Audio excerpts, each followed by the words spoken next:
Hi, I am Anna. I come from www.ntvforex.com. Ranges may fray, but do you play for the breakout? HTTP ntvforex.com News ID B4272 7/19/2022 57:21 p.m. The US dollar was mixed last week. Sentiment appears tilted against it, but it has not convincingly broken down. The euro continues to flirt with the $1.14 area and the Australian dollar has stalled near $0.7000.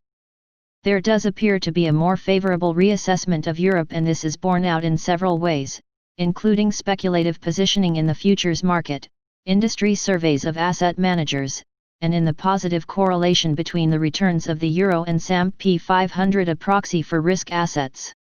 European currencies have begun outperforming the other major currencies. The contrast between the US and Europe's success in containing the virus is stark and is expected to have economic consequences. Due to the US outperformance, fund managers are likely overweight and may be vulnerable to the periodic narrative that looks for better returns on capital from Europe. The S&P 500 outperformed the Dow Jones Stock 600 last year by roughly 5.6 percentage points, 28.8% versus 23.2%. It fell less during the panic and has rebounded more in the recovery. The result, the S&P 500 is nearly flat for the year while the Dow Jones Stock 600 is off 10.6%. Meanwhile, the US interest rate premium has slowly eroded. The 10-year differential between treasuries and bonds is around 107 BP, near the trough of 102 BP in April.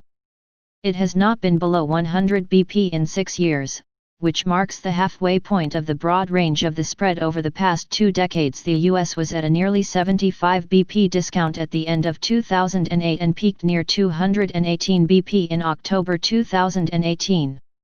The 2-year differential has flatlined between around 80 BP and 83 BP in recent weeks.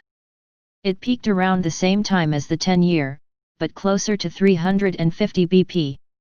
It is near 5-year lows and a little above the halfway point, 75 BP of its broad range 200 BP to 350 BP. The greenback has traded heavily, broadly speaking, over the past 2 weeks. The technical condition suggests the risks of a near-term bounce are increasing. We expect it would offer a new opportunity for those looking to buy foreign currencies or to hedge the dollar exposure. Dollar index. The 4-week skid for the dollar index is the longest in nearly a year and a half. It brought it within a few ticks of the 3-month low set on June 10 near 95.70. Below there, technical levels are sparse until the year's low set on March 9 near 94.65. The MACD is drifting lower, but the slow stochastic appears poised to turn up. The lower Bollinger Band is near 95.90. On the upside, the 96.70-96.80 area may provide a cap. Euro. The Euro's 4-week rally is the longest since early 2018. Although it has traded and closed above the $1.14 ceiling, it continues to straddle it. It has yet to spend an entire session above it. The momentum indicators suggest there may be one more push higher before a corrective phase unfolds. The near-term target is the March high just shy of $1.15, which is also the year's high. However, the advance that began at the end of June is stretched, as illustrated by the euro's close above the upper Bollinger Band $1.1425. A reasonable corrective target may be the $1.1300 $1.1320 area. Japanese yen. The dollar remains confined to around a 30-40 pip range on either side of 107 Japanese yen, which itself is the middle of the broader 106 Japanese yen. 108 Japanese yen trading range that has dominated trading for the past 3 months. It is difficult to envision a meaningful breakout soon, even though the US 10-year premium over the JGB is less than 60 BP, the lowest in 30 years. British pound sterling fell in 4 of last week's 5 sessions, and its 0.7% decline was the largest among the major currencies. The bears cite the prospect for negative rates curve is negative out 7 years, poor progress on trade talks with the EU, tension between England, Scotland, and Wales, and seemingly behind the EU in addressing the virus.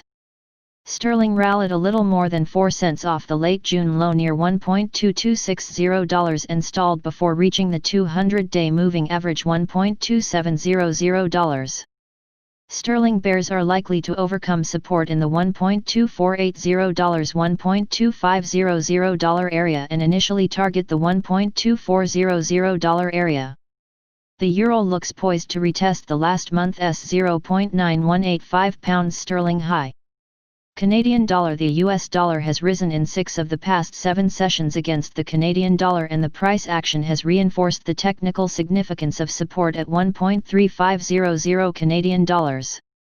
The greenback settled the week little changed 0.15%. So far here in July, the Canadian dollar's flat performance makes in the weakest of the major currencies, all of whom have appreciated by at least 0.75% against the dollar. The floor looks more solid than the ceiling. While the 1.3640 Canadian dollars area offers initial resistance, but it could move toward 1.3700 Canadian dollars, 1.3720 Canadian dollars and remain in the month-long trading range. Australian dollar. The Aussie is firm but flat between about $0.6950 and $0.7000, give or take another quarter cent or so for the broader range. That said, it has risen against the US dollar for 4 consecutive weeks, and last week, briefly traded higher for the year. It finished last year near $0.7020. The momentum indicators favor fading near-term strength and looking for stronger corrective pressures to emerge. A setback to the lower end of the range should not be surprising. Mexican peso. The greenback edged higher against the peso for the second consecutive week, but it remains well within the 22 Mexican pesos and 15 centavos 23 Mexican pesos range that has confined since mid-June. This range is likely to remain intact. Within it, a narrower range of 22 Mexican pesos and 25 centavos 22 Mexican pesos and 75 centavos may dominate. Chinese yuan. The dollar declined for the third week against the yuan, its longest decline since January. It was the first weekly close below CNY 7.0 in 4 months. The stalling of the equity market rally had seemed to have little impact on the yuan, though it did slip ever so slightly in the last 2 sessions. The yuan's 0.4% decline year-to-date against the dollar masks its larger appreciation against nearly all the other emerging market currencies, but the Taiwan dollar and the Philippine peso. We suspect Chinese officials do not want to see the yuan rise much more now. Gold moved sideways last week between $1,790 and $1,815 an ounce. Over the past 30 sessions, 6 weeks, the price of the yellow metal has fallen in 7 sessions. In the middle of last week, it held above $1,800 for an entire session but traded below it in the last 2 sessions. The technical indicators appear to be rolling over. It probably requires a break of the $1,785, which houses the 20-day moving average, to push out some of the late momentum buyers. Oil. The September light sweet crude oil futures contract approached the post-crash high of $41.75 set in late June but was stopped short and was forced back to almost the $40 mark ahead of the weekend. OPEC may bring back production slower if those who exceeded the agreements earlier can make compensatory cuts now. U.S. inventories fell sharply. However, the surge in new cases gives rises to doubts about the strength of demand.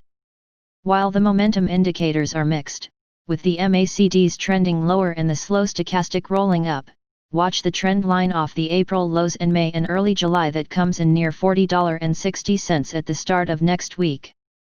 First support may not be until closer to $38.80.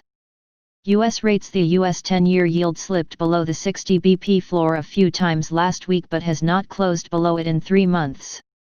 The 5-year held above the previous week's record low just above 25 BP. The 2-year yield had about a 2 basis point range last week, 14-16 BP.